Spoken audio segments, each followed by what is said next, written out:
John F. Kennedy was the youngest man ever elected president. At his inauguration, Kennedy told the world that he represented America's youth. Let the word go forth from this time and place to friend and foe alike that the torch has been passed to a new generation of Americans. Kennedy's new generation was the youth of America. In them, Kennedy inspired hope and the promise of a better tomorrow. I've been through 10 presidents, almost 50 years of watching that White House, and that was special. There was a feeling in that administration by these young people who came to Washington that this was a wonderful time, and it was.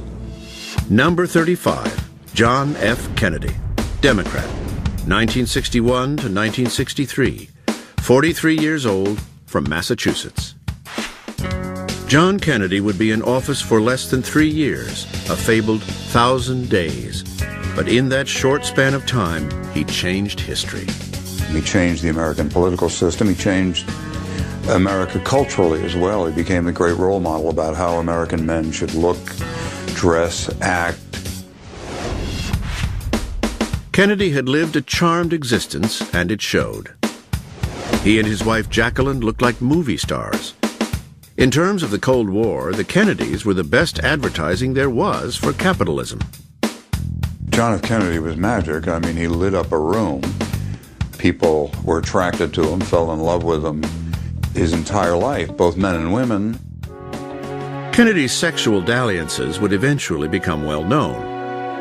But while president, he successfully compartmentalized his private life, including the fact that he suffered from many debilitating illnesses, such as Addison's disease. Kennedy's hidden health problems and sexual appetite never seemed to interfere with his ability to effectively lead. And he did this with an open-door policy. Kennedy was his own chief of staff. He often described himself as the hub in the middle of a wheel. He wanted people coming directly to him and tell him the bad news. Among those who came to JFK early in his administration was the director for plans of the CIA. He wanted the U.S. to secretly launch a scheme known as the Bay of Pigs. The plan called for a group of Cuban exiles to overthrow Castro's communist regime. Kennedy okayed the operation. It was a disaster. Even more surprising was Kennedy's response. There's an old saying that victory has 100 fathers and defeat is an orphan. He thought the only way out was to take complete responsibility. I'm the commander-in-chief. I said this. Following the Bay of Pigs, we have a documented record of a president with a learning curve, a president who had changed his entire method of operating based upon the fact that he bore sole responsibility for the failure at the Bay of Pigs. By accepting responsibility, Kennedy earned the trust of the nation. With that, he embarked upon a noble and far-reaching agenda to forge a better society. Members of the Congress, He created the Peace Corps and planned a war on poverty. And most inspiring, he challenged America to reach for the unimaginable. we choose to go to the moon in this decade and do the other things, not because they are easy, but because they are hard. This was a huge idea and an enormous gamble. Such audacity would serve Kennedy well during his defining moment in office, the Cuban Missile Crisis. On October 16th, 1962, President Kennedy called me in the morning and said that he had received a briefing from the CIA which showed through aerial photographs that the Soviet Union had just placed, or was in the process of placing, in Cuba bases for medium and intermediate range nuclear missiles that were capable of delivering a nuclear payload almost anywhere in the United States. A week later, Kennedy spoke to the nation. The purpose of these bases can be none other than to provide a nuclear strike capability against the Western Hemisphere. I've never heard a more chilling speech.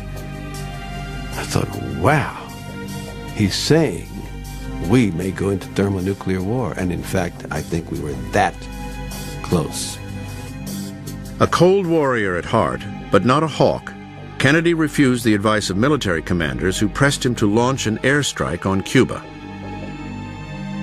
Instead, Kennedy kept a cool head and chose a conciliatory course of action in his negotiation with Soviet leader Nikita Khrushchev.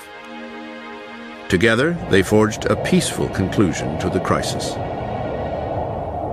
While strong on foreign policy, Kennedy was much less proactive on domestic issues, particularly civil rights.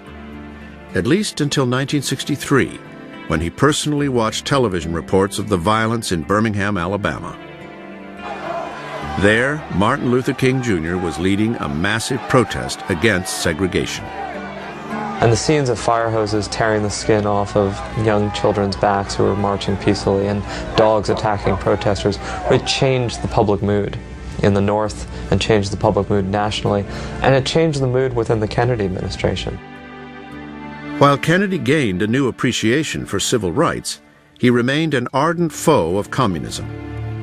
Late in his first term, as trouble brewed in Southeast Asia, he hoped to strengthen South Vietnam by overthrowing its tyrannical regime. On November 1st, 1963, Kennedy approved the assassination of the president of South Vietnam. And from that day on, we owned Vietnam. 20 days later, on November 21st, Kennedy visited San Antonio, Texas, to join Vice President Lyndon Johnson at the opening of a new space facility. This nation has tossed its cap over the wall of space, and we have no choice but to follow it. The next day, he and Jackie went to Dallas. From Dallas, Texas, President Kennedy died at 1 p.m. Central Standard Time, 2 o'clock Eastern Standard Time, some 38 minutes ago. The assassination of Kennedy was probably the most traumatic thing that occurred to our population since at least Pearl Harbor. There was a lot of hope resting in his presidency that he had not yet realized that suddenly people were denied. The hopes and dreams Kennedy brought with him to the White House were enhanced by his martyrdom, making his presidential legacy grow well beyond his actual accomplishments in office.